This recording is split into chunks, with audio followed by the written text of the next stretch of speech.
देखिए, मैं क्या करता हूँ और किस लड़ाई को लड़ता हूँ ये मुझे पता है। बट मैं जिस मुद्दा को भी उठाता हूँ या जो सवाल को आप लोगों तक दिखाता हूँ वो एक मुद्दा नहीं है, वो एक लड़ाई है। और ये लड़ाई लड़ने के लिए इसलिए ज़रूरी है क्योंकि आज हो रहे अत्याचार को लेकर हर किसी के मन में एक सवाल है कि मैं उत्तर प्रदेश में रहता हूँ, क्या मैं रामराज की सरकार में रहता हूँ। ये मुद्दा है। मुद्दा ये नहीं है कि हम क्यों परेशान हैं, मुद्दा ये नहीं है कि हम परेशान नहीं हैं। मुद्दा इस बात को लेकर है कि आपके एक आवाज़ चुप होने से, आपके एक शेर कम होने से कहीं ना कहीं किसी की जान, किसी को बेगुनाह या किसी को निर्दोष को दोषी ठहरा दिया जाता है। ये जरूरी इस बात को लेकर नहीं है कि आप मेरा सपोर्ट करें, ये जरूरी भी इस बात को लेकर नहीं है कि आप मेरे साथ हाथ मिलाइए ना मिलाइए, लेकिन जरूरी इस बात को लेकर है कि मैं छोटा सा एक सवाल किया कि हमारे बस्ती जिला के थाना हरैया के अंतर्गत श्रृंगी नारी का पावर हाउस ध्वस्त और जर्जर हो चुका है। हालांकि ये परेशानियां हैं। एक टाइम था कि हम लोग के पास लाइट नहीं रहता था तो हम लोग सुखी रहते थे, लेकिन बीजेपी सरकार आया। बीजेपी सरकार में हम लोग को डिजिटल और सुविधाएं और इलेक्ट्रिकल चीज़ ज़्यादा बढ़ा, और जितने भी इलेक्ट्रॉनिक चीज़ें बढ़े, जितने फैसिलिटियाँ बढ़ा, उतने महंगाई बढ़े, तो ये सब चीज़ें बढ़ी, ये सब तमाम तरीके की समस्याएं आए। लेकिन आज के टाइम में ऐसा है कि अगर किसी को नशा नहीं करता, अगर उससे नशे की आदि में कर दो और फिर उसके बाद में उसका नशा देना और उसके साथ में आप गलत तरीके से बिहेवियर करो तो वो इंसान पागल हो जाएगा। और आज जिस तरीके से गर्मियां पड़ रहा है, टेम्परेचर बढ़ रहा है, क्या इससे पहले पड़ता था? हाँ, इससे भी पहले बहुत पड़ते थे।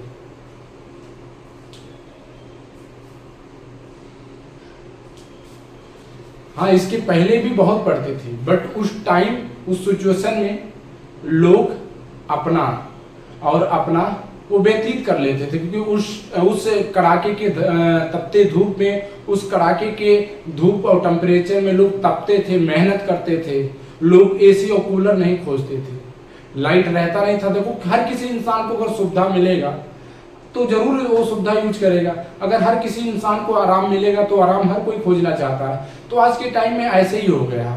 तो आज के टाइम में अगर इस तरीके से हो रहे, जिस तरीके से टेम्परेचर डिग्री को लेकर, और लाइट, आप जानिए कि अगर लाइट ना रहता तो पूरा गांव अंधेरा रहता है। हर किसी के पास इन्वर्टर नहीं है, हर किसी के पास इतने पैसे नहीं कि कूलर एसी लगवा ले, लेकिन पंखा ही है, मोटर लगा हुआ है। भैंस को देखा जाए, जानवर को नहलाने के लिए, पिलाने के लिए, खुद को नहाने के लिए, खेती को सिंचाई करने के लिए अगर लाइट टाइम पे नहीं रहेगा तो फसल के साथ साथ में जानवर को भी हालात खराब हो जाएगा। समस्या बच्चे से लेके बूढ़े, बूढ़े से लेके पेशेंट, उन लोग का भी हालात खराब हो जाएगा। तो हमने ये एक सुझाव रखा कि अगर ऐसी समस्याएं हैं, अगर श्रृंगी नारी पावर हाउस का, तो उसे सही से समाधान किया जाए। जर्जर अगर है तो उस जर्जर को सही किया जाए। बट जिस तरीके से लोग कमेंट किए हैं कि एक दिन के लिए पत्रकार साहब, रिपोर्टर साहब, आप श्रृंगी नारी में आके और देखिए, फिर आपको पता लगेगा कि लाइट 24 घंटा रहता है, क्यों नहीं रहता है। देखिए, ये कोई सवाल नहीं है, ये हमारा पैर खींचने का प्रयास कर रहे हैं। सवाल का जवाब ये है कि अगर गलत हो रहा है, अगर लग रहा है कि वो गलत हो रहा है, उसको सही करने की जरूरत है तो होना चाहिए। क्योंकि जो वहाँ विभाग के जितने भी घर वाले हैं या उस अधिकारी या जेई साहब के घर वालों के पास अगर लाइट नहीं रहेगा तो समस्या उनको भी बढ़ेगा। तो हम तो बस यही की मांग की है कि भाई अगर ऐसे समस्या कर्मचारी को लेकर, जेई साहब से लेकर हो रहा है तो इसका समाधान हो। अगर इससे बड़ा कोई समस्या है, ऊपर के होने की वजह से, कार्रवाई होने से तब होगा, तो आप बताइए 10, 20, 40, 50 लोग हम इकट्ठा हो जाएंगे, हम धरना देके और हम उस चीजों को सही करवा लेंगे। ये सब चीजों को लेकर हमारी समस्या का समाधान करने का प्रयास था। अब इसमें कौन सही समझ रहा है, कौन गलत समझ रहा है, ये मुझे प्रक्रिया नहीं है। और इस बात को लेकर किसी से जरूरी नहीं तू मैं करिए। जो भी लोग वीडियो देखते हैं, जो जिस तरीके से अपना कमेंट बॉक्स में राय रख पा रहा है रखे।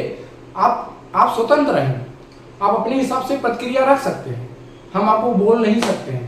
बट जरूरी है कि अगर किसी के साथ गलत हो रहा है तो उसमें आप साथ दीजिए कि उसको इंसाफ मिल जाए, उसके साथ गलत ना हो, ना कि पैर खींचने का प्रयास करिए। ठीक है, एक सिक्के के दो पहलू होते हैं, हर किसी को पता है कि कुछ अच्छे भी मिलेंगे और कुछ बुरे भी मिलेंगे। ठीक है, तो इससे घबराने की जरूरत नहीं है, इससे हम घबराते नहीं है, ना कोई घबराता है। बस जरूरत है कि उस लड़ाई को लड़ा जाए। आप लोग चाहते हैं कि हम इसी तरीके से आवाज उठाएं, और जो इस तरीके से हो रहे अत्याचार और घोर अन्याय उत्तर प्रदेश के किसी भी कोने में, जिले में या किसी भी इलाके में, तो हम जड़ से मिटाने का प्रयास करें। तो आप जाइए और यूपी न्यूज 01 पे आप जाकर और सब्सक्राइब करिए। आपको हम डिस्क्रिप्शन में भी दे देंगे, और उसके साथ साथ में आपको स्क्रीन पे दिखाई दे रहा है यूपी न्यूज 01 को सर्च करके हमारे यूट्यूब चैनल पे जुड़िए। क्योंकि काफी लोग ऐसे भी हैं जो हमारे चैनल को डिलीट कराने का प्रयास कर रहे हैं, स्ट्राइक भेजने का प्रयास कर रहे हैं। लेकिन अगर आप हमारे साथ जुड़े रहेंगे तो हमें लगता है कि हमारा कोई बाल बांका नहीं कर पाएगा। हम आवाज उठाएंगे, आंखों में आंखें डालकर आवाज उठाएंगे। डरने की जरूरत ना आपको है और ना डरने की जरूरत किसी को भी है। जब तक हम हैं, हम आवाज उठाएंगे, हम प्रयास करेंगे कि आप सबके साथ खड़े रहें। बस, जय हिंद।